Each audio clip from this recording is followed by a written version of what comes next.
8:30 a.m. Harrison Blackwell III just got the call. His biggest investor found $12 million missing. They're pulling out. $2.3 billion gone in 48 hours. Now he's standing in his lobby, staring at a black woman with a mop. "Move that cart, now!" "I'm so sorry, sir, Sorry? You're blocking my elevator with your filthy water while I'm about to lose billions. Do you understand what billions means? No. Of course you don't. People like you never will." He bends down, grabs her bucket. "Let me show you where trash belongs." The water hits her head, cascades down her face, her neck, soak everything. She doesn't move, doesn't cry, just stand there, dripping. "Clean it up. That's what you're for." He has no idea who she really is, and by the time he finds out, it'll be too late. 6 hours earlier. The Honda Civic pulls into the underground garage at 6:02 a.m. Janelle Winters kills the engine, sits for a moment in the dark. The concrete smell is sharp, cold.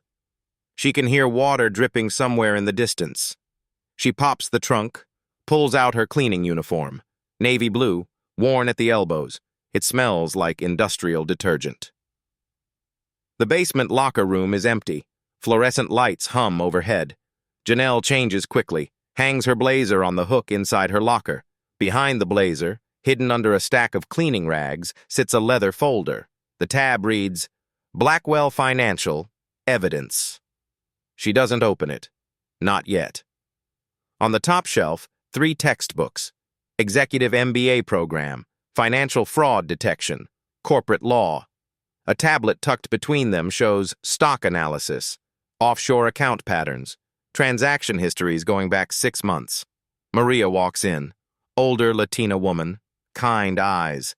20 years working in this building. "You're early again," Maria says. "Still doing that night school thing?" Janelle smiles. "Almost done. Just finishing up my research project." "What kind of project needs you here at 6 a.m.? "The thorough kind," Maria laughs. Doesn't push. That's why Janelle likes her. At the same time, 3 floors up and 10 blocks away, Harrison Blackwell III is having breakfast in his penthouse apartment. Scrambled eggs, imported coffee. The Wall Street Journal spread across marble countertops. His phone rings. 8:04 a.m. The screen says, "Michael Chen, lead investor." Harrison's stomach tightens. Chen never calls this early. Never calls at all. He emails, through assistants. "Michael, good morning." "We found something, Harrison." Chen's voice is ice. 12 million in offshore accounts. Not in any report you've given us. Not in any filing with the SEC. Want to explain? The coffee tastes like metal now. "There must be some mistake. Let me check with my accountant." "We've already checked. With our forensic team, it's there. Hidden. Deliberate. And if we found it, the regulators will too." Harrison stands, walks to the window. His reflection stares back. 43 years old, 3rd-generation wealth. This company is his name. "Michael, I can explain everything. Just give me until—" "You have 48 hours to provide documentation, or we pull everything. 2.3 billion, gone." The line goes dead. Harrison's hand shakes. He sets the phone down, picks it up, calls his accountant. No answer. Calls his lawyer. Voicemail. Calls his head of compliance. "Sir?" The voice sounds nervous. "The SEC sent a request yesterday. They want all our quarterly reports, going back 3 years. The audit is scheduled for today, 2 p.m. Today. 2 p.m. Harrison looks at his Rolex. 8:17 a.m. He has 6 hours. By 8:30, Harrison is in his car. Black Mercedes, leather seats. But it feels like a cage. His phone won't stop ringing. Board members, investors, his PR director. He ignores them all. The pressure builds behind his eyes. His tie is too tight. The morning traffic isn't moving. He can see the Blackwell Financial Tower ahead. 47 stories of glass and steel. His grandfather built it in 1952. His father expanded it. Now it's his, and it's about to collapse. Another call. The board chairman. Harrison, we need to talk. 9 a.m. conference room. This better have an answer. Click. Harrison grips the steering wheel. His knuckles go white. Everything he's built, everything his family represents, about to be destroyed by some accountant's audit, some regulator's investigation. He needs to feel in control again, needs to assert power over something. The car pulls up to the tower. 8:45 a.m. Harrison gets out, straightens his tie. His jaw is clenched so tight it aches. He pushes through the revolving doors. Inside, Janelle is working. She's been here since 6:30, mopping the main lobby. The marble floors shine under the morning light streaming through floor-to-ceiling windows. Her cart sits near the VIP elevator bank. Yellow plastic. Wheels squeak slightly. The mop bucket is full. Gray water. Soap suds floating on top.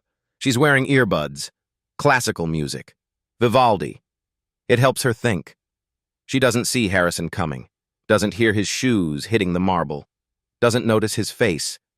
Red. Furious. Looking for something. Someone. Anyone to blame. Their worlds are about to collide, and neither of them will ever be the same. 8:47 a.m. Harrison Blackwell III storms into the lobby. His phone is pressed to his ear. He's still arguing with someone. His face is the color of rage. I don't care what the report says. Make it disappear. That's what I pay you for. He hangs up, shoves the phone in his pocket. Then he sees it. The yellow cleaning cart, sitting right in front of the VIP elevator. His elevator. The one reserved for executives, for people who matter. And behind the cart, a woman. Black, 30s, mopping the floor, wearing a cheap uniform with the building's logo. She has earbuds in. She's humming along to something, completely unaware. Harrison's jaw clenches. Of course. Of course. The universe is testing him today. He walks straight toward her. His shoes click loud against marble. She doesn't turn. Doesn't notice. Move. His voice echoes across the lobby. She doesn't hear. The music is too loud. Harrison reaches out, rips the earbuds from her ears. The white cord dangles from his fist. Janelle spins around. Her eyes go wide. I'm so sorry, sir. I didn't hear you. Let me just move the cart. Do you have any idea what kind of morning I'm having? She blinks. Sir, Billions. I'm about to lose billions of dollars, and you. You're standing here, with your dirty water, blocking my path. Janelle steps back. Her hands come up, defensive, apologetic. I'm really sorry, Mr. Blackwell. I'll move right now. Just give me 1 second. 1 second, 1 second. Harrison's voice rises. People in the lobby turn to look. Do you know what happens in 1 second in my world? Millions move, deals close, fortunes change, and you think your second matters? He looks down at the bucket, gray water, floating soap scum, a dirty mop leaning against the side.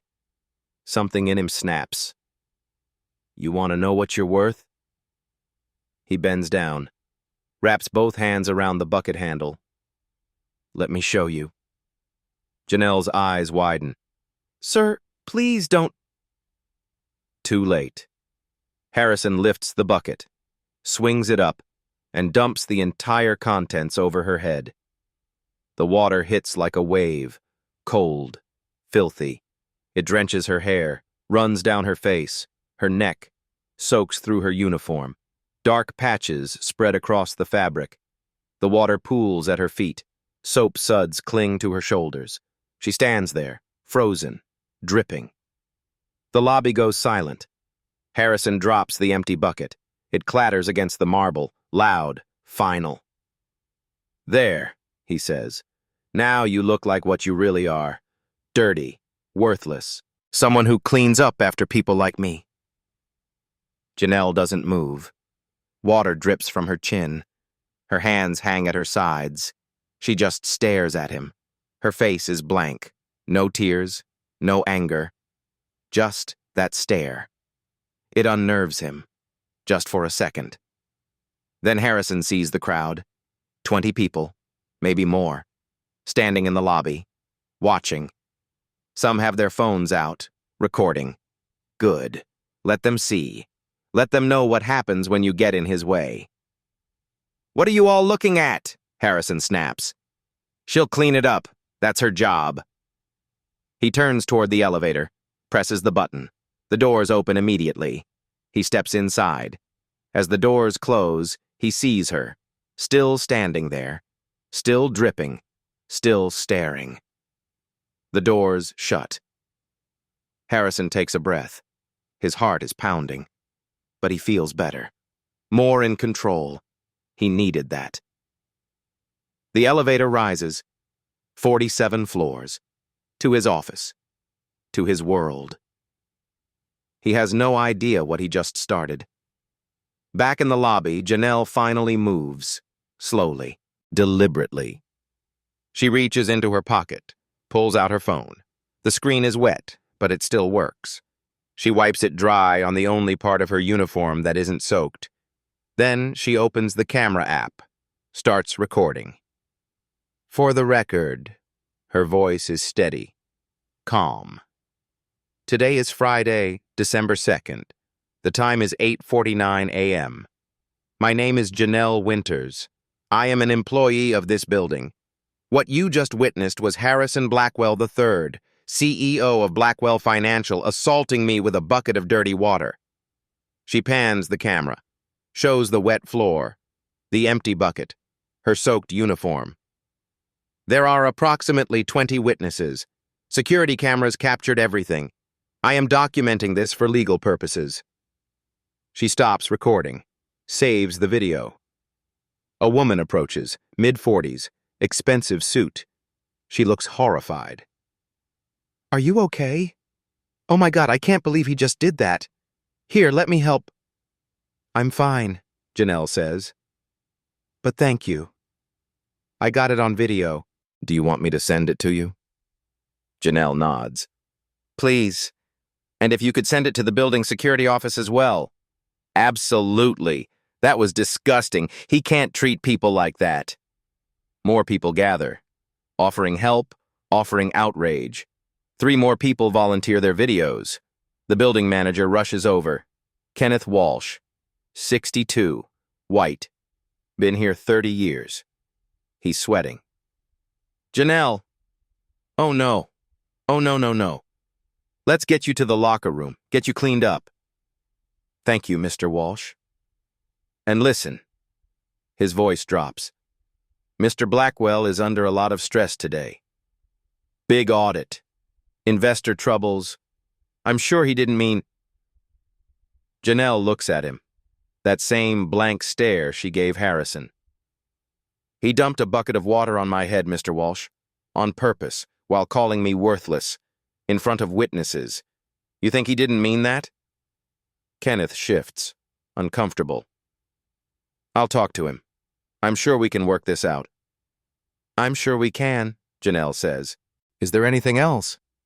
"Just go get changed, take your time, and maybe just keep a low profile for the rest of the day?" Janelle picks up the empty bucket, the mop, starts pushing her cart toward the service elevator. "I'll do exactly what I need to do, Mr. Walsh." She walks away, water dripping from her hair, leaving wet footprints on the marble. Kenneth watches her go.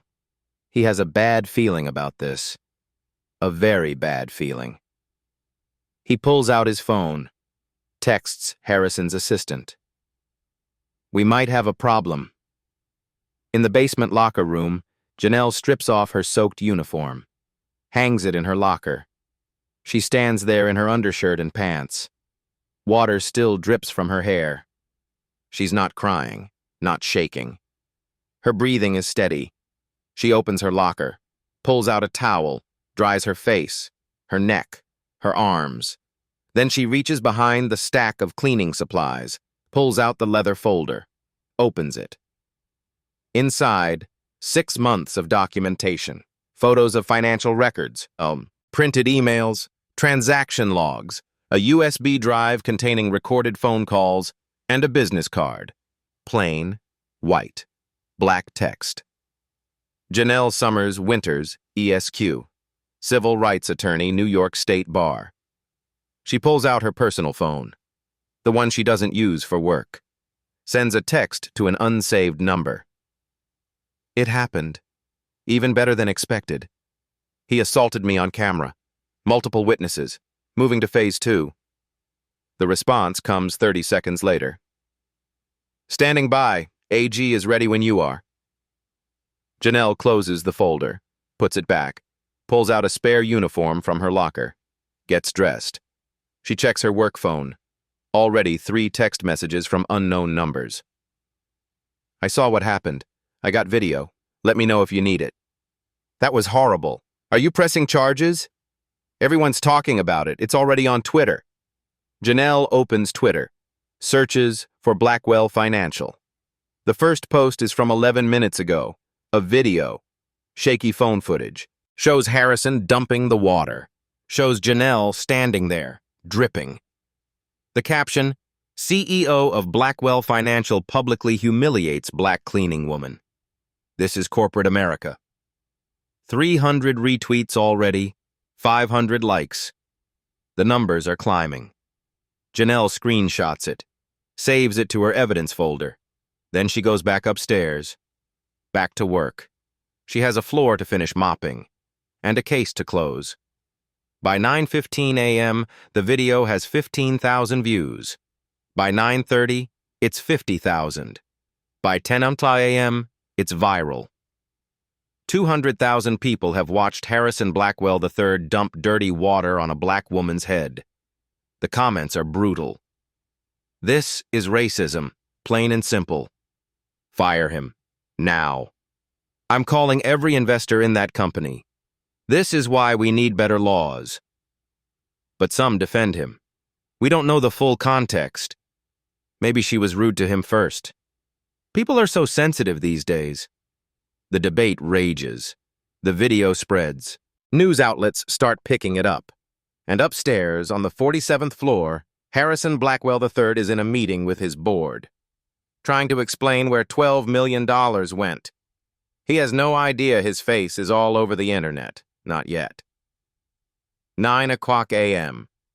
Conference room, 47th floor. Harrison sits at the head of the table. 12 board members stare at him. The room smells like expensive cologne and suspicion.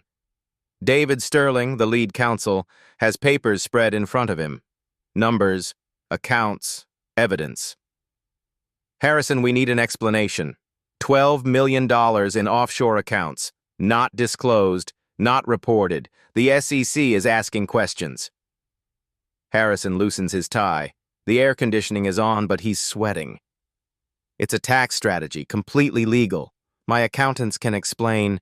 Your accountants aren't returning our calls, David says. A woman speaks up. Patricia Monroe, board member for 8 years. She's holding her phone. Harrison, there's something else. Have you seen this? She turns her phone around. The video plays. Harrison grabbing the bucket. Water pouring over Janelle's head. His voice. Now you look like what you really are. The room goes quiet. Harrison's face flushes. That was a misunderstanding. She was blocking the elevator. I was having a difficult morning. A difficult morning? Patricia's voice is ice. You assaulted an employee. On camera. It has 200,000 views. I didn't assault anyone. I spilled some water. She's fine. She's fine. David leans forward. Harrison, this is a lawsuit waiting to happen. Hostile work environment, discrimination, assault. Take your pick. Another board member, Robert Chen, pipes up. My daughter sent me this video. She's furious. Says we should boycott the company. She's not alone. Look at the comments. Harrison stands. This is being blown out of proportion. Some janitor got wet. That's not a national crisis.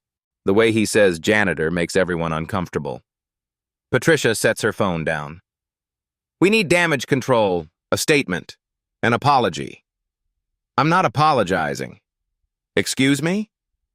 I'm not apologizing to staff for having a bad morning. She'll get over it. They always do. David closes his folder. Harrison, you're not hearing us. This is serious. Combined with the financial irregularities, this makes you a liability. A liability? This is my company. My name is on the building. And that name is trending on Twitter right now, for all the wrong reasons. Harrison's phone buzzes. Then again, and again. Text messages flooding in. He glances at the screen. His PR director. We need to talk. Now. His assistant. Multiple news outlets requesting comment. His wife. What did you do? He silences the phone, shoves it in his pocket. We're done here. I have an audit to prepare for. He walks out, slams the door behind him. The board members look at each other. Nobody speaks for a long moment. Then Patricia. We need to start discussing succession plans. Meanwhile, 3 floors down, Janelle is cleaning the executive offices. Her new uniform is dry. Her hair is pulled back. She pushes her cart slowly, methodically. She's in the office of Richard Moss, Senior VP. He's in the board meeting. His desk is covered in papers. Janelle sprays the desk with cleaner, wipes it down. As she does, her phone camera is recording, pointed at the papers, quarterly reports, with handwritten notes in the margins. Move this to Cayman account. Hide until after SEC review. She cleans for 30 seconds, gives the camera time to capture everything. Then she moves on. Next office, same routine. By 10:30, she has photos from 6 different offices, all showing the same pattern: money being hidden, reports being falsified, a conspiracy in plain sight. She's in the break room when her phone rings. Unknown number. Hello? Ms. Winters, this is Rebecca Park from CNN. We saw the video from this morning. Would you be willing to give a statement? Janelle keeps her voice neutral.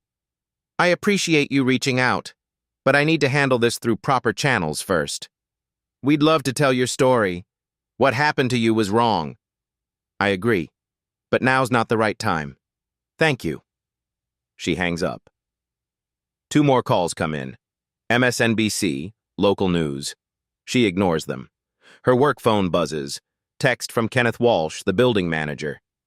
Need to see you. My office. Now. Janelle heads down to the ground floor. Kenneth's office is small, cramped. It smells like coffee and stress. He's sitting behind his desk, rubbing his temples. Close the door. Janelle does. I'm getting calls, Kenneth says, from reporters, from lawyers, from people in the building.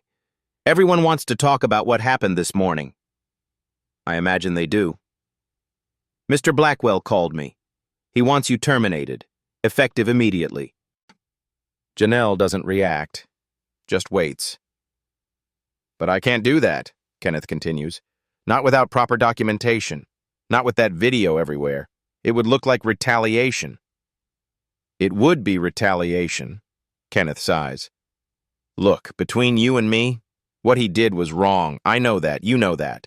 But he's the CEO. He has lawyers, resources. If you push this, it's going to get ugly. It's already ugly, Mr. Walsh. I'm trying to help you here. Take a week off. Paid. Let things cool down. Then we can figure out next steps. Janelle tilts her head. Are you asking me to leave or telling me? I'm suggesting it might be in your best interest. I appreciate the suggestion, but I'd like to finish my shift. Kenneth's jaw tightens. He's not going to like that. That's not my problem, Mr. Walsh. She stands, walks to the door. Janelle. Kenneth's voice stops her. Be careful. Men like Harrison don't lose gracefully. She looks back at him. Neither do women like me.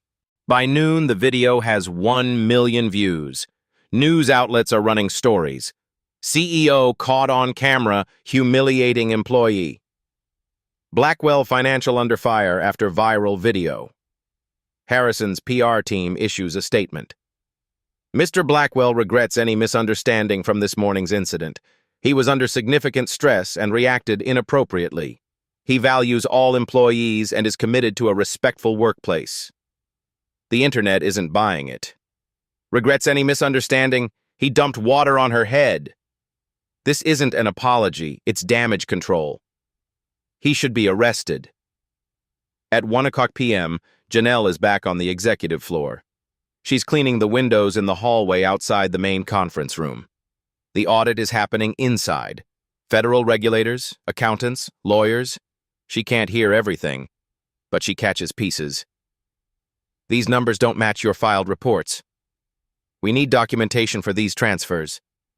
Mr. Blackwell, where is this money? Harrison's voice rises. Defensive. Angry. Janelle keeps cleaning. The glass squeaks under her cloth. At 1:30, the conference room door opens. Harrison storms out. His face is red. His tie is loose. He's on his phone. I don't care what it costs. Make this audit go away. Call whoever you need to call. He nearly walks into Janelle. She's standing there with her spray bottle. Harrison stops, stares at her. You're still here? Yes, sir. Just doing my job. Your job. He laughs. Bitter. You should have been fired hours ago. Mr. Walsh said I could finish my shift. Kenneth doesn't make those decisions, I do. People are watching now. Other executives in the hallway, assistants, a security guard at the end of the hall. Harrison steps closer. Too close. Janelle can smell his cologne. Expensive. Overpowering. Let me make this very clear. His voice is low. Threatening. You need to leave. Now. Before things get worse for you. Are you threatening me, Mr. Blackwell? I'm giving you advice. Giving you. People who cross me don't do well in this city. I have friends. Connections. One phone call and you'll never work anywhere decent again. Janelle meets his eyes. Doesn't blink. Is that all, sir? Harrison's hand shoots out, grabs her arm. His fingers dig in, hard. Listen to me. Mr. Blackwell. A new voice. The security guard. Marcus Thompson. He's walking toward them. Sir, I need you to let her go. Harrison releases her arm. Janelle steps back. There are red marks where his fingers were. She was blocking the hallway, Harrison says. Marcus looks at Janelle. You okay, ma'am? I'm fine, thank you, Marcus. Harrison points at both of them. You're both done. Fired. Get out of my building. You can't fire security, sir, Marcus says quietly. We're contracted through an outside company. Then I'll terminate the contract. Marcus nods, pulls out his radio. This is Thompson on 47. I need a supervisor and a witness.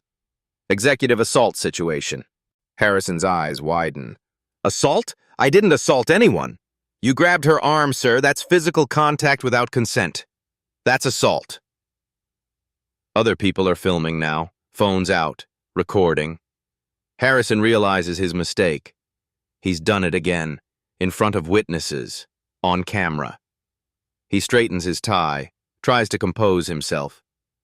This is ridiculous. Everyone back to work.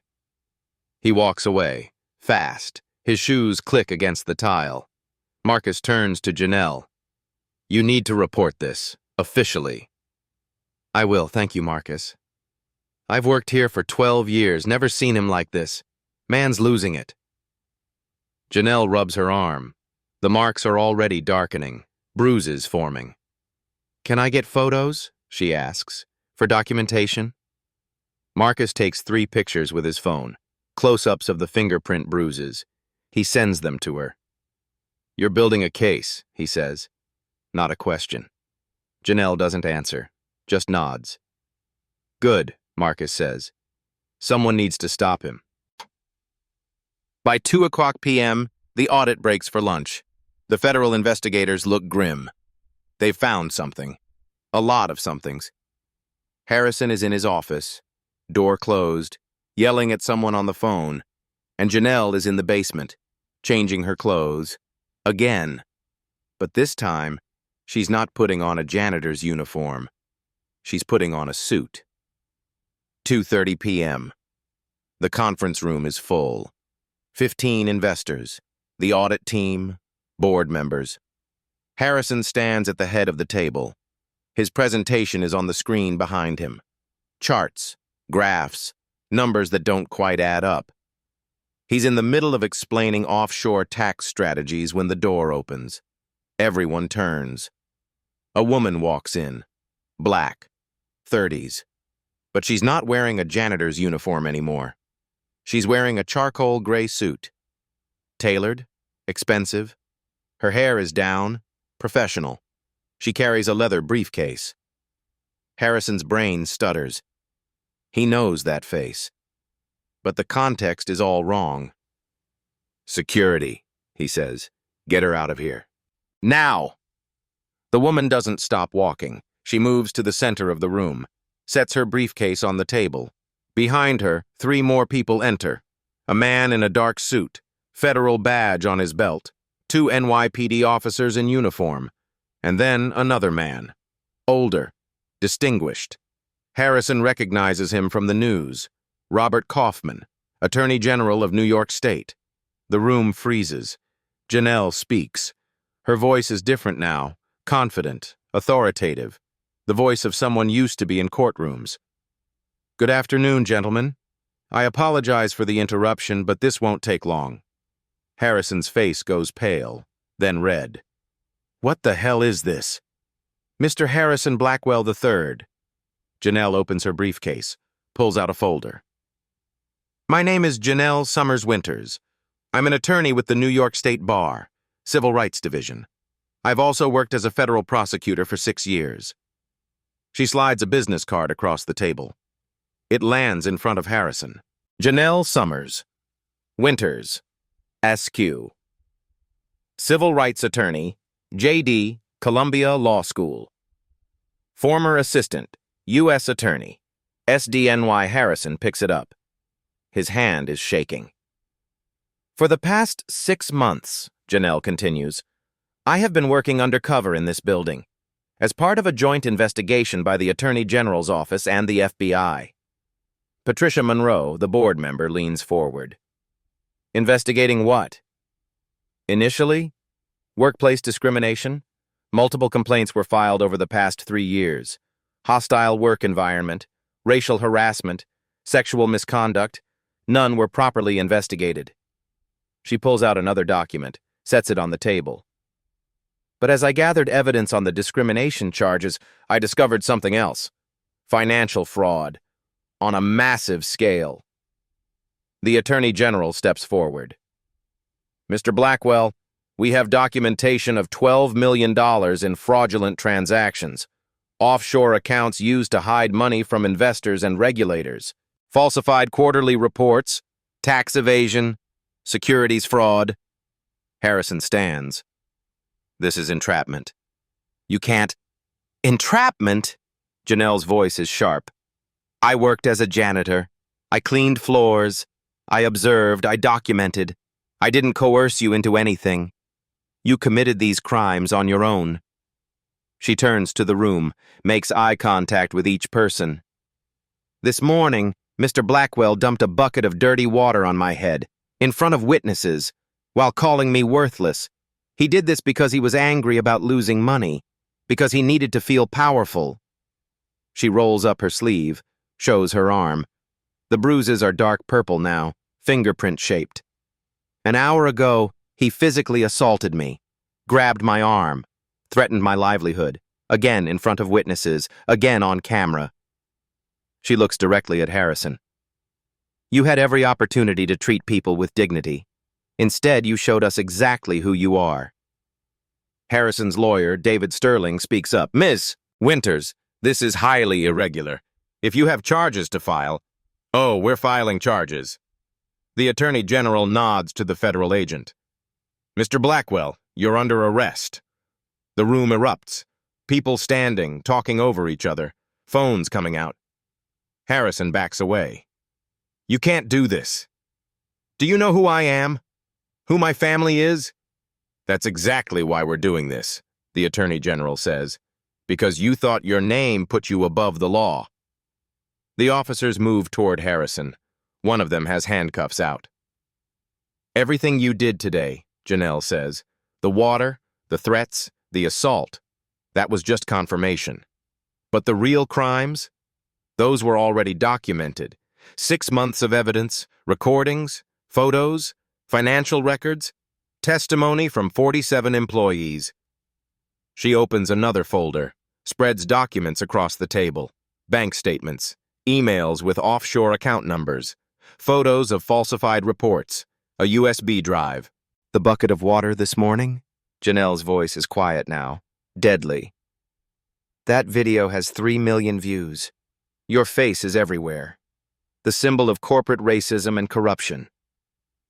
Harrison's legs seem to give out. He sits down hard in his chair. One of the investors stands. Michael Chen, the man who called this morning. "I'm pulling my funds, effective immediately." Another investor. "Same. We're done here." A third. "I want nothing to do with this company." Patricia Monroe looks at Harrison. There's no sympathy in her eyes. "The board will be voting to remove you as CEO today. You're done, Harrison." The officers reach Harrison. "Sir, please stand. Put your hands behind your back." Harrison doesn't move. He's staring at Janelle, finally understanding. "You planned this. All of it." "No," Janelle says. "You planned it. Every crime. Every act of cruelty. Every time you thought you were untouchable. I just made sure someone was watching when you proved it." The handcuffs click into place. Cold metal around Harrison's wrists.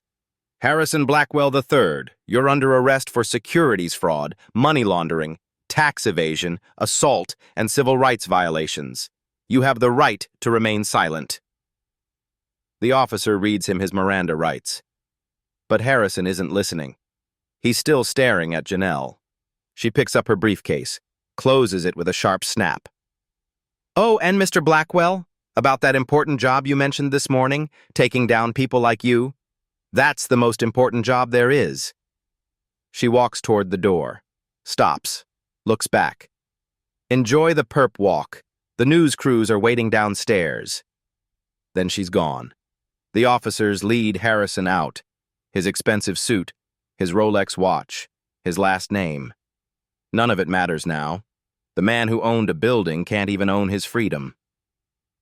The perp walk happens at 2:47 p.m. Harrison Blackwell III is led through the executive floor. Handcuffs behind his back. 2 officers flanking him. His expensive suit is wrinkled now. His tie hangs loose. Employees line the hallway. They've heard the news. They watch in silence. No one looks away. Harrison keeps his head down, tries to hide his face, but there's nowhere to hide, not anymore. They reach the elevator, the VIP elevator, his elevator. The doors open. The officers guide him inside. As the doors close, Harrison sees Maria, the older cleaning woman. She's standing there with her cart, the same kind of cart Janelle used. Maria meets his eyes, doesn't say a word. The elevator descends, 47 floors of shame. When the doors open on the ground level, the lobby explodes with noise. Camera flashes, shouting reporters, a crowd pressed against the glass windows outside. "Mr. Blackwell, do you have a statement? Did you assault that woman? Where's the $12 million? Harrison says nothing. The officers push through the crowd, through the revolving doors. Outside. The afternoon sun is blinding. There are hundreds of people out here. News vans, protesters holding signs. Justice for Janelle. Jail racist CEOs. The crowd erupts when they see him. Boos, Jeers. Someone throws wadded paper. It bounces off his shoulder. The police car waits at the curb, black and white, lights flashing. An officer puts his hand on Harrison's head, guides him into the back seat. The door slams shut. The car pulls away, siren wailing. Harrison closes his eyes. This morning he owned a billion-dollar company. Now he's in handcuffs, all because of a bucket of water. Inside the building, chaos spreads like fire. The board calls an emergency meeting. 3:00 p.m. Patricia Monroe chairs it. We need to distance ourselves immediately. I move to remove Harrison Blackwell as CEO, effective now. Second, someone says. All in favor? 12 hands go up. Unanimous. He's out. David Sterling pulls up his phone, shows the screen. Blackwell Financial stock, down 41% in 2 hours. Trading halted twice. How much have we lost? 4.2 billion, and counting. The room goes quiet. Everyone's phones start ringing, investors pulling out, partners canceling contracts. The company is imploding in real time. By 4:00 p.m., Janelle stands on the building steps. The Attorney General beside her. A podium set up. Microphones cluster like flowers. News cameras point at her. My name is Janelle Summers Winters. I'm a civil rights attorney. For 6 months, I worked undercover as part of an investigation into discrimination and financial fraud. Camera shutters click. Reporters scribble notes. What you saw this morning wasn't isolated. 47 employees have similar stories. And beyond discrimination, we uncovered massive financial crimes. $12 million hidden from investors, falsified reports, tax evasion. Someone shouts a question. Why go undercover? Because people like Harrison Blackwell are careful. They hide their racism behind closed doors. Going undercover was the only way to see the truth. Another reporter. Was this entrapment? I didn't force him to dump water on my head. I didn't force him to hide $12 million. He made those choices. I just made sure there were consequences. The crowd cheers. Behind Janelle, other employees step forward. Tyrell speaks first. Young black man, mailroom worker. He called me boy every single day. I stayed silent because I needed the paycheck. I'm not silent anymore. Carmen next, the receptionist. He made comments about my body, made me feel unsafe. HR told me I was overreacting. Thank you, Janelle. Marcus, the security guard. I watched him mistreat people for years. I was scared of losing my job. I'm ashamed I didn't act sooner. One by one, they speak. The cameras capture everything. By 5:00 p.m., Harrison is in a holding cell. His lawyer arrives. Don't say anything to anyone. But it's too late. Harrison gave an interview. It airs at 6:00 p.m. Harrison's face fills the screen. He looks tired, defeated. I was under tremendous stress. I made a mistake. The interviewer pushes back. You called her worthless. I was having the worst day of my life. So, racism is okay when you're stressed? I'm not racist. I have black friends. The interview ends. The internet explodes. He learned nothing. Not even a real apology. His publicist releases a statement an hour later. Mr. Blackwell deeply regrets any offense caused. He hopes to make amends. The response is brutal. Too late. Actions have consequences.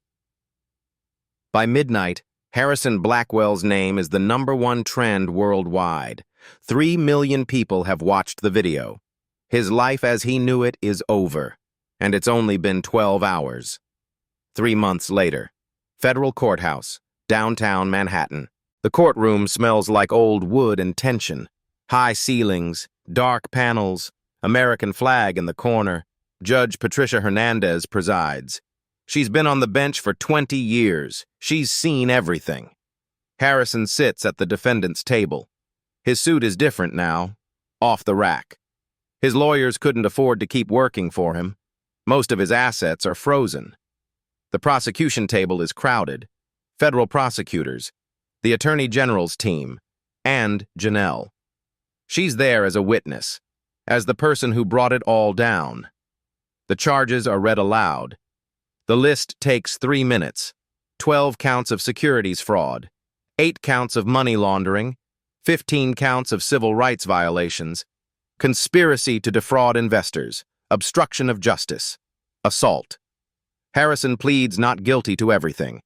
The trial lasts 4 weeks. Week 1, financial crimes. Expert witnesses explain the offshore accounts, the hidden money, the falsified reports, numbers projected on screens, bank statements, email trails, everything is documented. One prosecutor holds up a printed email. Harrison's words to his accountant. Move this to the Cayman account. Nobody needs to see it. Harrison's lawyer objects. Taken out of context. The judge overrules. The context seems quite clear, counselor. Week 2. Witness testimony. 47 former employees take the stand, one by one, each with a story. Tyrell describes the daily humiliation.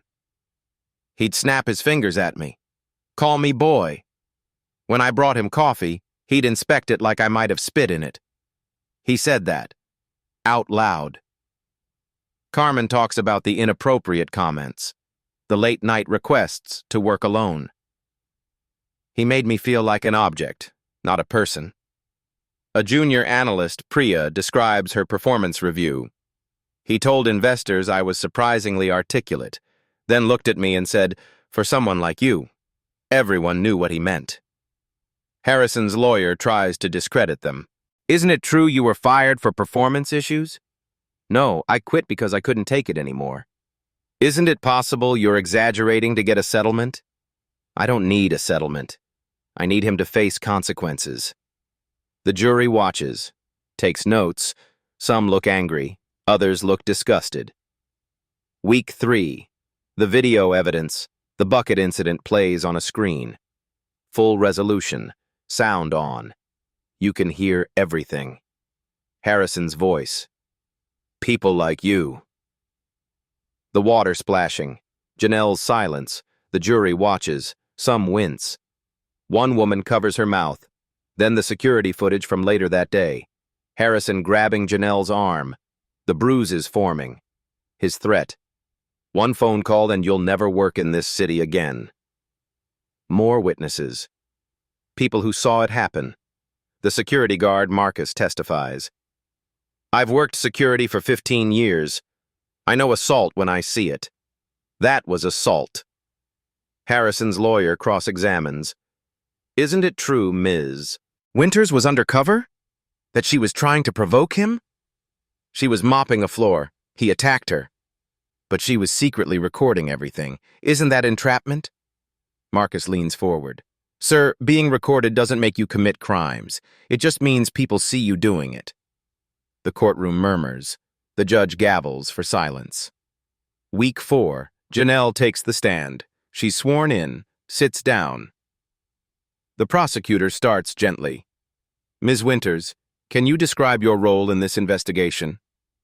I was hired by the Attorney General's office to investigate discrimination complaints. I went undercover as a janitor to observe workplace culture and gather evidence. Why undercover? Because people act differently when they think no one important is watching. As a janitor, I was invisible. That let me see the truth. And what truth did you see? Janelle looks at the jury, makes eye contact with each person. I saw a man who believed his wealth and name put him above the law, who treated people like disposable objects, who stole from investors while humiliating employees. And when he was caught, he felt entitled to destroy anyone who threatened his power. The prosecutor shows the bucket video again. Can you describe what happened that morning? Mr. Blackwell had just learned his crimes were being discovered. He was losing control. When he saw me, a black woman in a service position, he saw someone he could dominate. He dumped dirty water on my head while calling me worthless. He needed to feel powerful over someone. Anyone. How did that make you feel? Honestly, vindicated.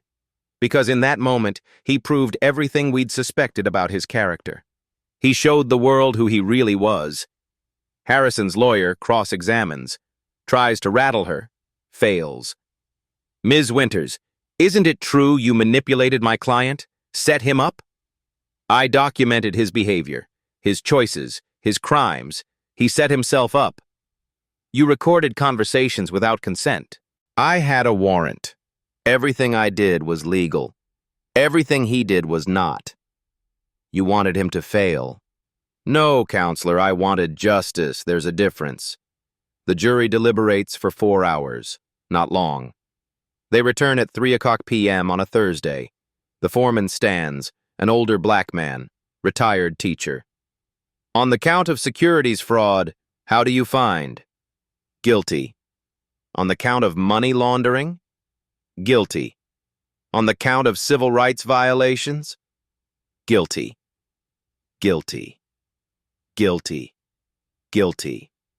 35 times. Harrison's face goes white. He grips the table. His lawyer puts a hand on his shoulder. The courtroom erupts. The judge gavels for order. But you can hear crying, cheering, relief. Sentencing happens 2 weeks later. Judge Hernandez reads from her notes. Her voice is measured, firm.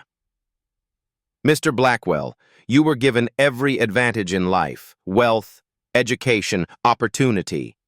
You used those advantages not to lift others, but to crush them. You stole from investors who trusted you. You tormented employees who depended on you, and when confronted, you showed no remorse, only entitlement. She pauses, looks directly at him. This court finds that you betrayed the public trust in the most egregious way. You believed your name made you untouchable. Today, we will prove you wrong. She announces the sentence. 15 years in federal prison, no possibility of parole for 10 years, $50 million in fines, permanent ban from the securities industry. You will serve your time at FCI Otisville.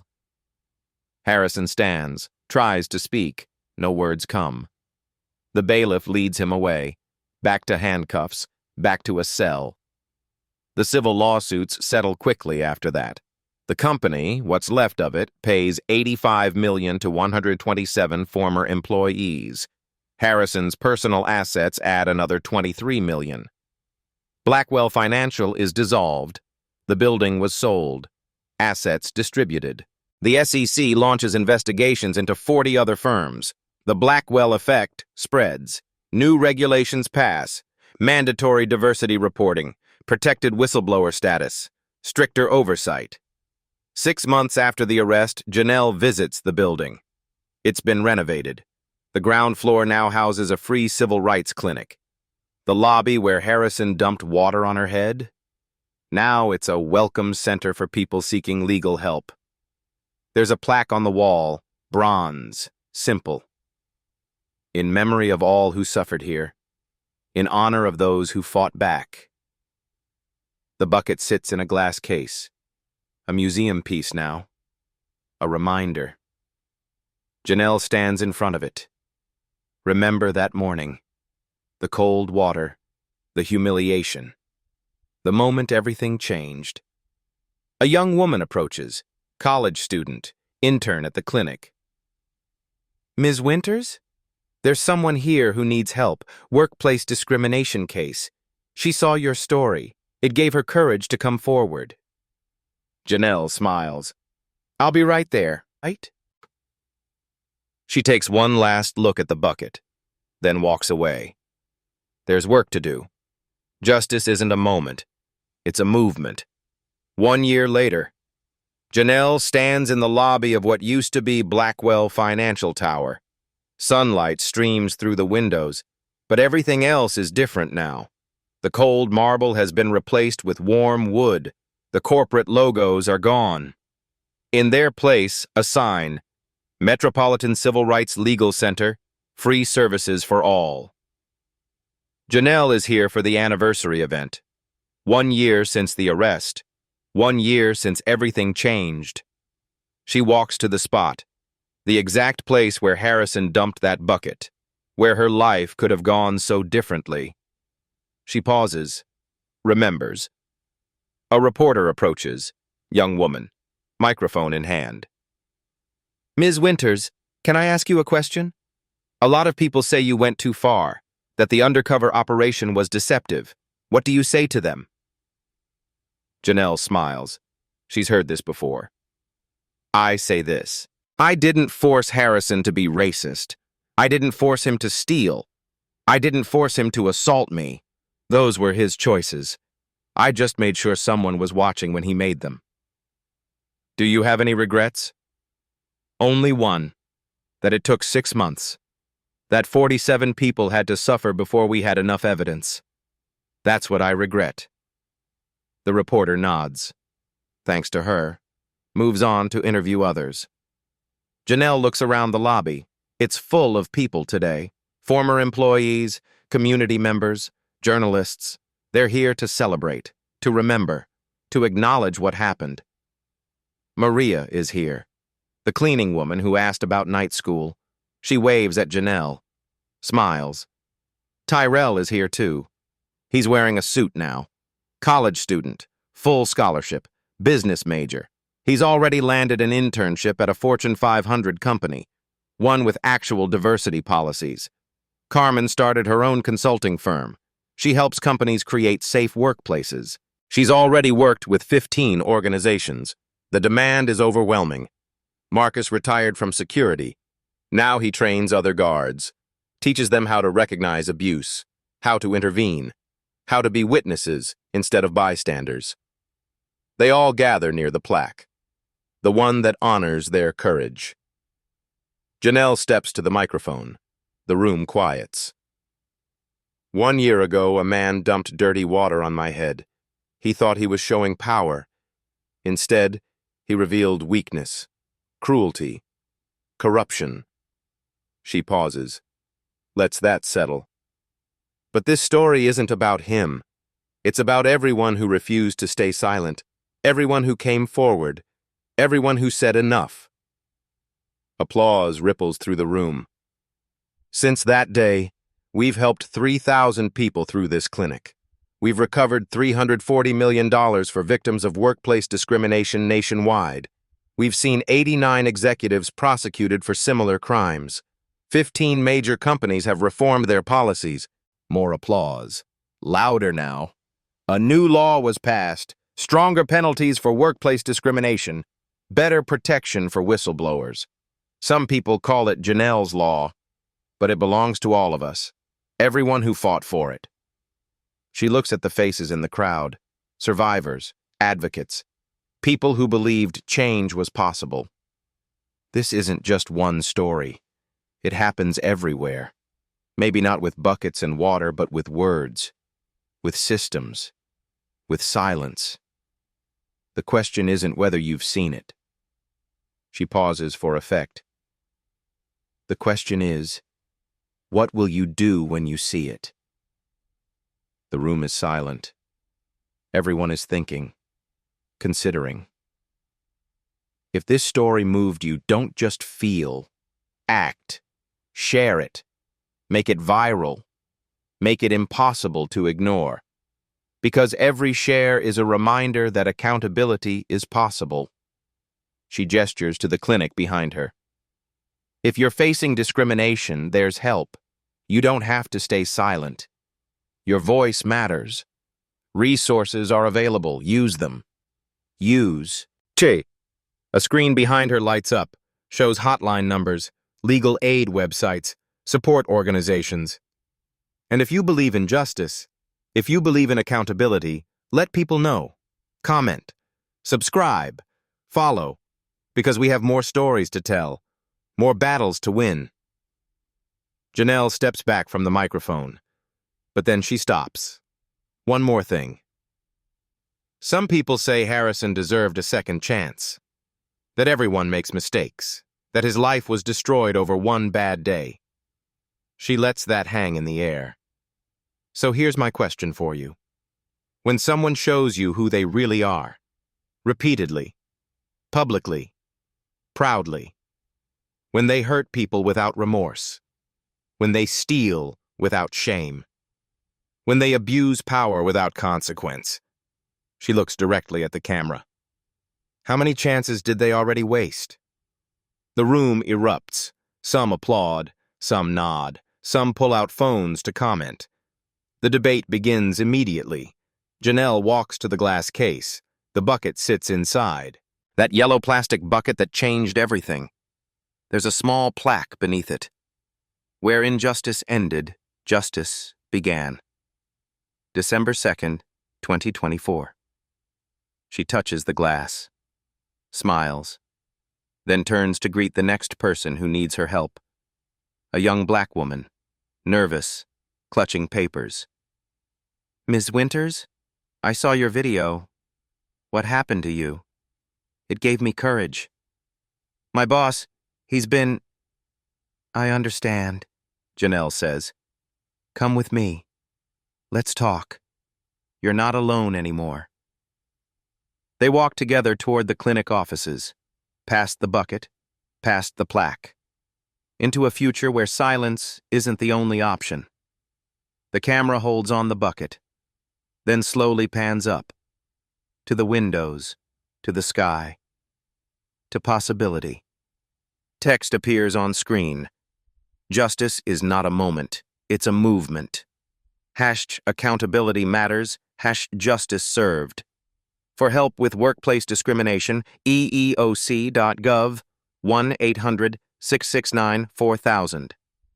The screen fades to black. Then one final message. Next story, racist Karen called cops on black doctor. His response changed everything. Subscribe. The fight continues. The story you heard today wasn't cleaned up. It was told exactly as it happened.